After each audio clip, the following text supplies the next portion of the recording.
Сакам да потврдам уште еднаш дека екстерно тестирање во високото образование не се планира и нема да има. Од прва објавивме дека ќе одиме со државен испит. Првиот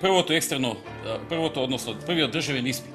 Меѓутоа опозицијата, кога виде во ова шанса дека може да ги навлече студентите и младите против.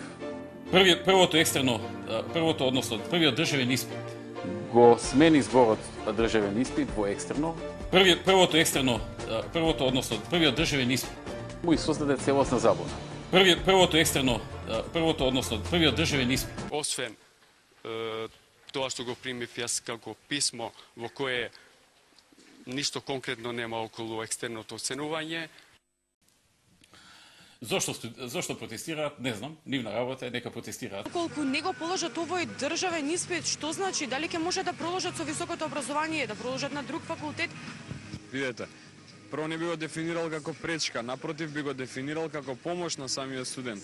Ние имаме ситуации во кои што на многу од студентите неопходно им е да им се стави на дознаење дека реалната ситуација укажува дека тој студент треба или не треба да го продолжи студирањето на тој соодветен факултет.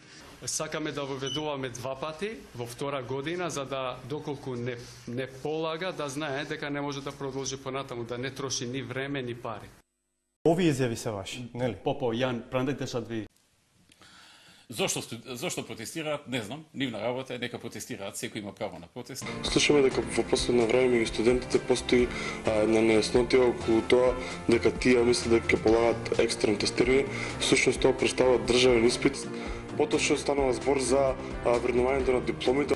Значи всушност моментално го чувствуваме тој хендикеп дека Сакаме да воведуваме 2 пати во втора година, за да доколку не полага, да знае дека не може да продолжи понатаму, да не троши ни време, ни пари. Зошто протестираат, не знам, нивна работа е, нека протестираат.